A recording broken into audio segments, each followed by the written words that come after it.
So hey, I'm Sean with Stone and Sons Workshop, and I'm here at the, if you haven't noticed, Carmichael Workshops, and I'm going to do a little interview on Steve, and so we can learn more about him. We'll just jump right into it. So All Steve, right.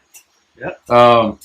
First of all, just kind of give us a background on how you came into being a woodworker, or did you grow up in the shop, or were you around woodworking a lot? Just tell us how you got into it. All right. Well,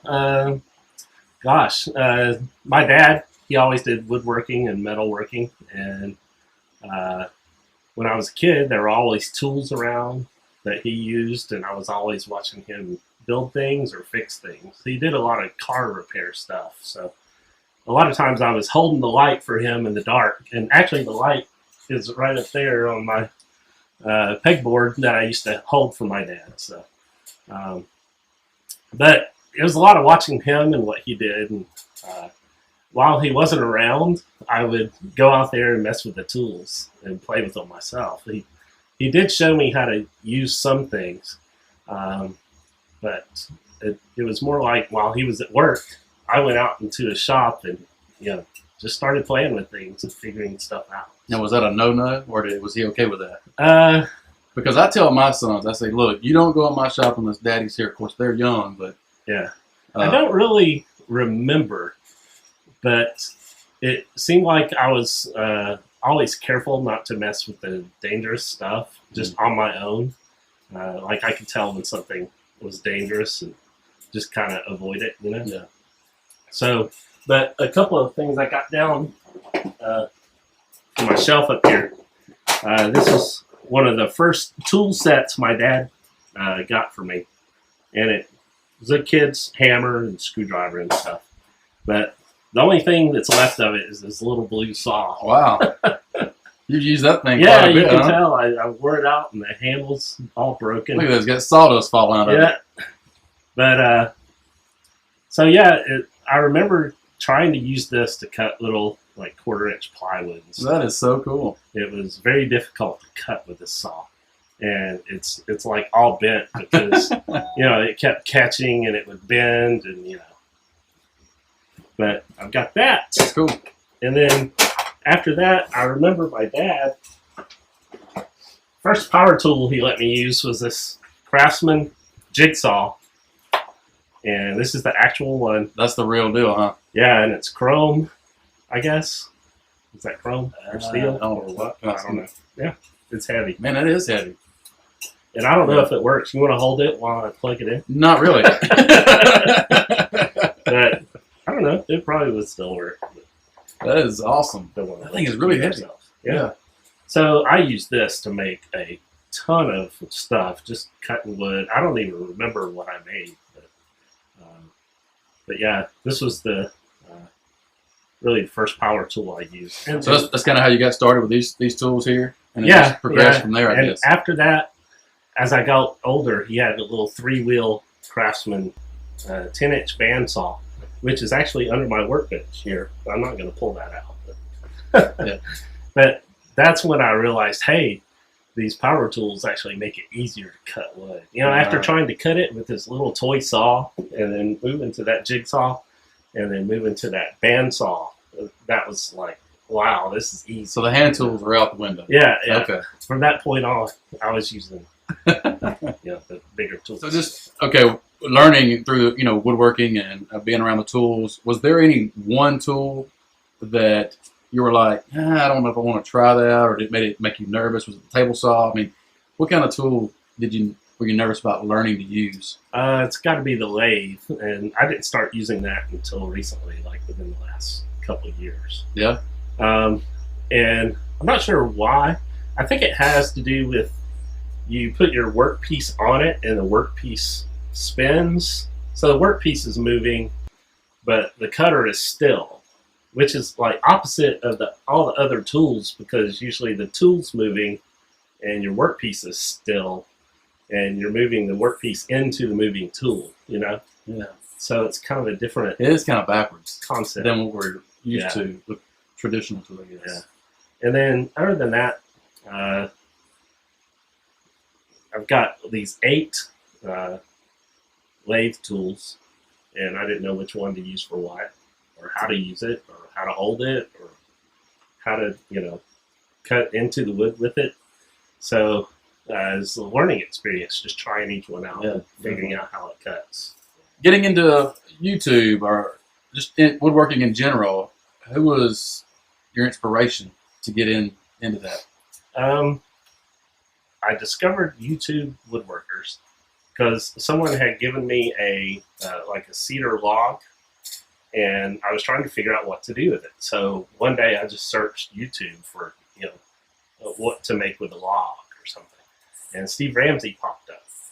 He had posted a video on making 3 things out of a log, and so I watched that, and then I watched his other videos. And I was like, hey, I would like to do videos like this. Yeah. I think a lot of us, I think Steve Ramsey was one of the first ones that I saw. Yeah. That hit my computer screen. I was like, that's pretty cool. Yeah. So, and there was also Matt Vanderlist. yeah. I listened to his podcast and watched his videos, and Mark Spagnuolo as well around the same time. Yeah. And then, of course, way back in the day, it was Norm Abram. Yeah. Watched him like every Sunday on public broadcasting, the Yankee Workshop. Yeah. Yeah. What about the guy, who is it? Stone and Sons? Did you ever? Yeah, just recently, I've been inspired to watch to build a lot of stuff by watching Stone and Sons. Yeah. Steve Carmichael was some of my inspiration to get started. So I was just kidding. Okay, after getting into YouTube, after you were inspired and you started making videos, at what point along the line did you see your channel gain growth? I know there's a lot, including myself. There's a lot of new YouTubers out there that it's hard to figure out. What do you do, or how do you break that? I don't know, to get past, say, a 500,000 subscribers, whatever the magic number is. To how to make your little graph start. Yeah, at what point did you see that? Let's see, I started in 2012 in the summer. Laney Shaughnessy and Steve Ramsey had their whirligig wars. Yeah. And I made the KISS whirligig, and it ended up winning that contest. And I'd made it at the last minute. It was like 3 days before the deadline. It was so hot out here. But I did it anyway.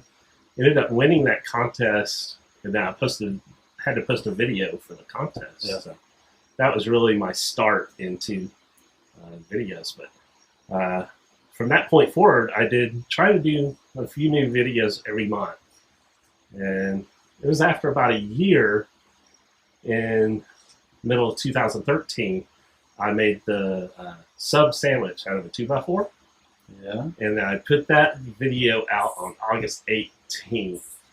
And then August 19th, there's this huge spike in my graph. And I know that's probably when Steve Ramsey or someone of his size, popularity, shared that video. Oh, okay. And all of a sudden, all these people saw it. And that's when I started getting more subscribers. And then that's kind of where that little graph on the YouTube analytics page. Yeah. There's this little graph where you can see your views. And that's where it just kind of, you start out at 0, of course. And then at some point, you're kind of going up. And then all of a sudden, it starts to go up like that. Yeah. Well, that's kind of the point where it started going wrong. So I think the main thing that helps is when you make videos that people like to share, because a lot of my growth has come from people out there who have shared my videos with their friends. So thanks to everybody for sharing my stuff. That helps out a lot. Yeah, definitely. So I think that's where most of the growth comes from. I got you. Is other people sharing their stuff. I guess once you see that growth, you kind of want to do more. And I guess that kind of leads me into my next question. How do you balance the shop time with family or work, or, Yeah. how do you balance that? Yeah, I do have a day job, full-time job. I work 8 to 5 Monday through Friday. So, I usually get home around 6. We have dinner as a family, and then everybody kind of goes off and does homework or, whatever. So around 8 or 9 o'clock at night is when I can usually start working on something, as long as there's no event or anything going on. Sometimes I just don't feel like coming out here. It's too hot, or it's too cold, or I'm too lazy. But yeah, it's not uncommon for me to get out here at like 10 o'clock at night and work until like 1 a.m. or something. So you're probably like a lot of us. I mean, especially with of us that have families, you'll find time when everybody else has gone to bed. Yeah. Or, when something's not going on. So I hear that. And weekends, Saturday and Sunday, a lot of time during the day. Yeah. That's when I can do a lot of it. I'm with you on that too.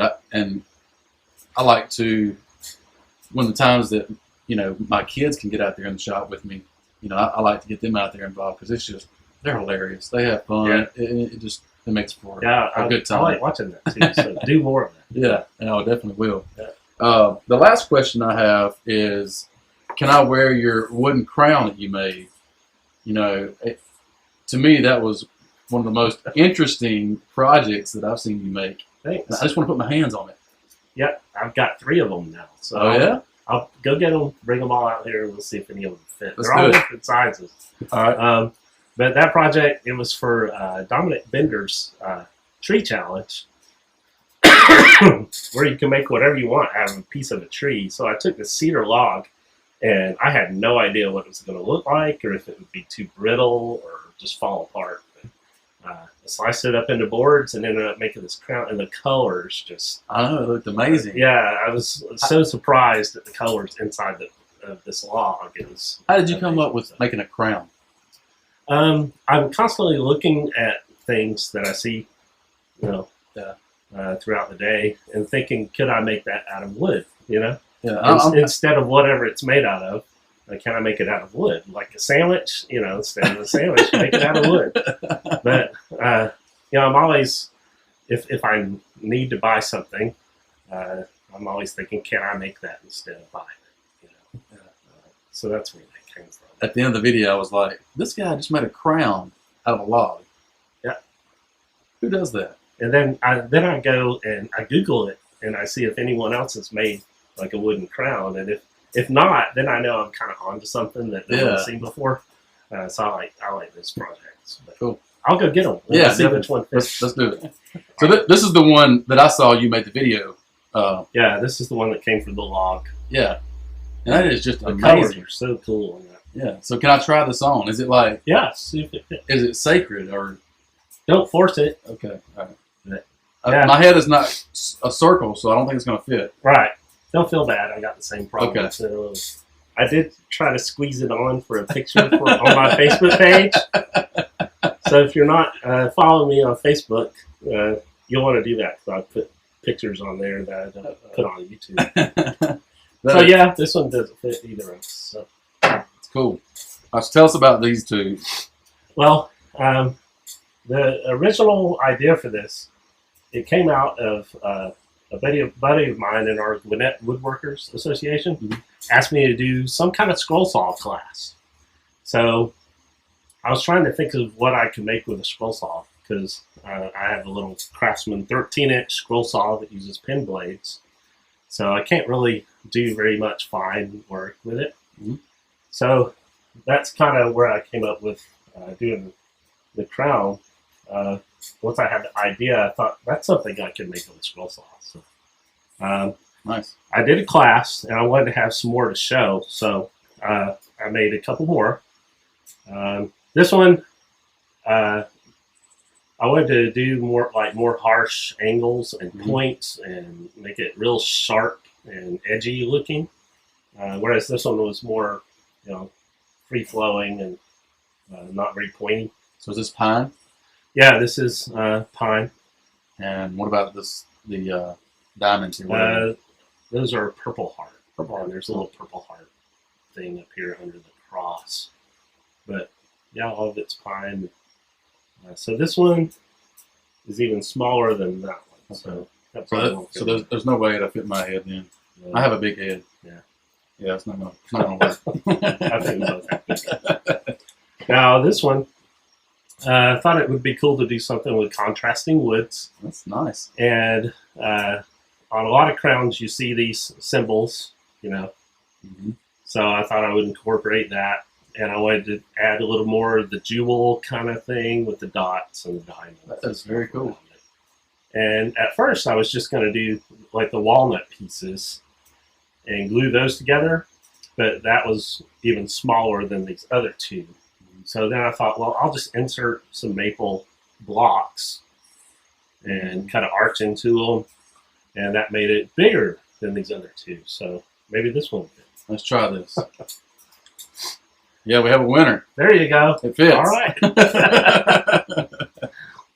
Nice. Steve, thank you for allowing us to do the interview and into your shop and just taking the time out on a Saturday night. So thank you. Well, thanks for coming. I hope you enjoy the weekend here in Atlanta. Yeah. Hot Atlanta, Yeah. ATL. Oh, yeah. I don't have much influence in the YouTube world, but if you're not following Steve Carmichael or subscribe to him, please do. And just tell us where you can, where people can find you. Well, I have a website. It's thecarmichaelworkshop.com, and it's got links to my YouTube and Facebook and Twitter and Instagram and all those other social media sites. I think there's like 10 or 12 of them. Even MySpace, you can find them. You have a MySpace still? Wow. Okay. Yeah. So Steve, he is anywhere you want to find him. Yeah. So anyway, thanks for watching, and see you guys later. See ya.